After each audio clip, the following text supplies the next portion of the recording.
Today's episode has been brought to you by the letter M for Metroid. It is the other M.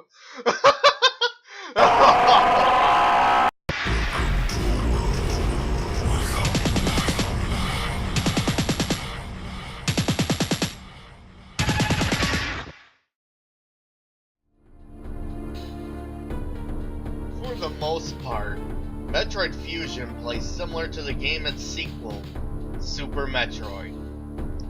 The gameplay is reminiscent of it with a few tweaks seasoned throughout for good measure. The story takes place after it, and even the style seems very familiar to what Super Metroid established. But when you first start playing, you'll notice almost immediately that something seems off about it. Different. Not right.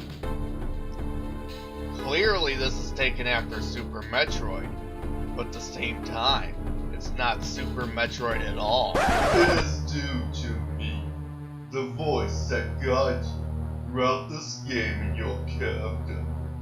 I am the artificial commander of everything. I know your ways. I know your thoughts. I know your fears.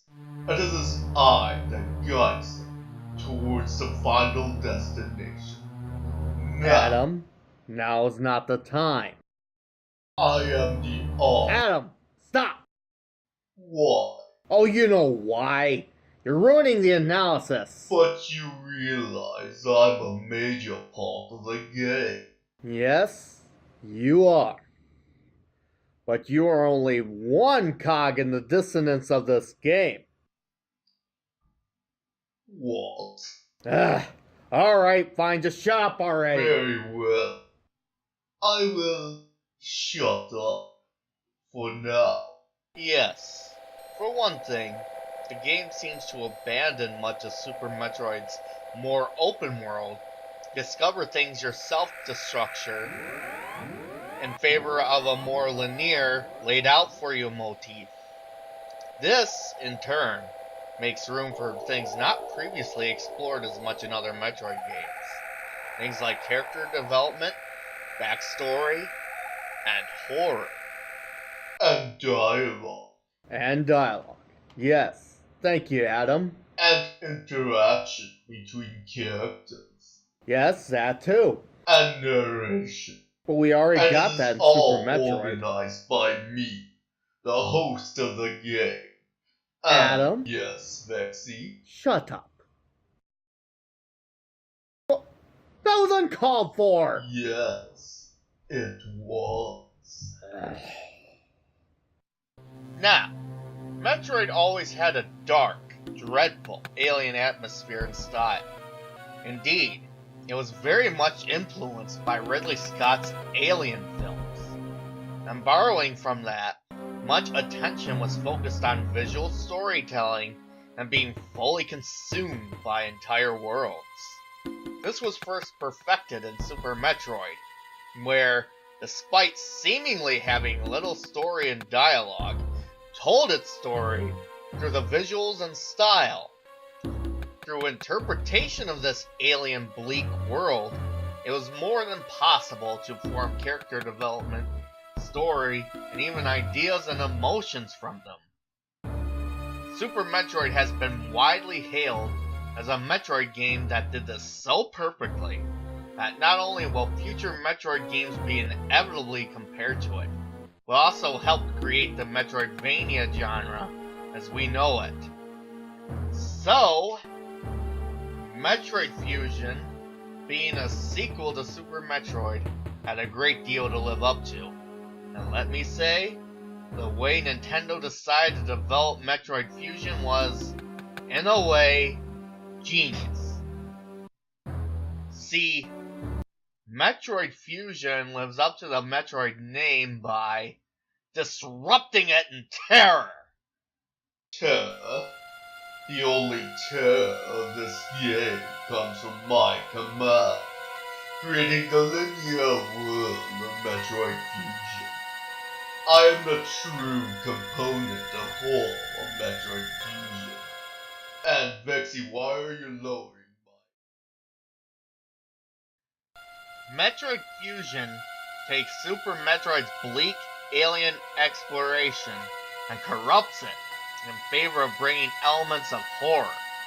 The kind of horror that reminds you, always, to be careful where you tread, and the truth that you are weak and powerless against that which hunts you. The kind of terror that comes from the X, with the epitome that is the Saw X.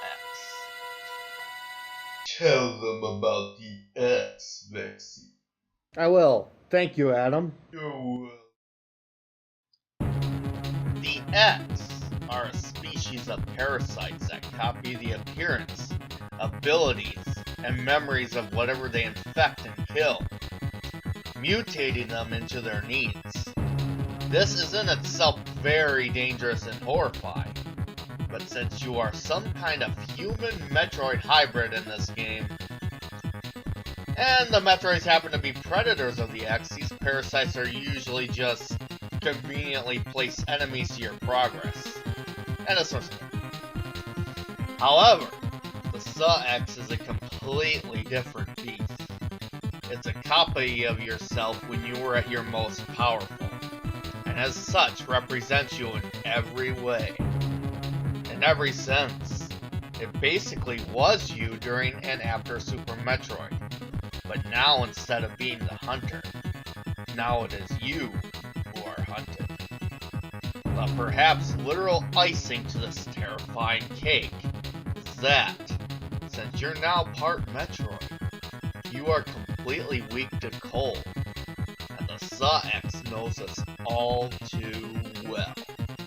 It's there, and all you can do is try to avoid its mindless rampage. Spoiler alert. What are you doing? Now you keep interrupting me. Aren't you going into spoilers soon? Well, yeah, in a bit. But still.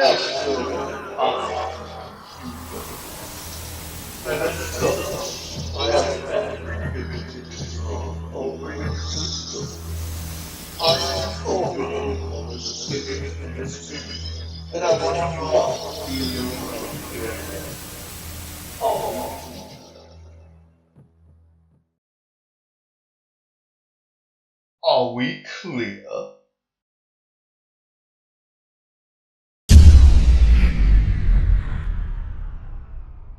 As the game progresses, and you inevitably get your strength back, you start to wander a bit from the narrative, and keep finding more and more secrets to the space station, including the secrets that you weren't supposed to find from your Federation superiors. One big secret is the fact that they were breeding Metroids and other species as weapons, which leads to you finding out the other secret about your AI, that he is in fact the same Adam that Samus kept talking about in Metroid Fusion, now downloaded into your ship as a computer. This inevitably prompts you to disobey the Federation by destroying the space station and the X threat once and for all, after dealing with this Omega Metroid. Oh, Nelly! So after that, you pretty much experienced Metroid Fusion, a game that is in the style of Metroid, yet different with a horror tone.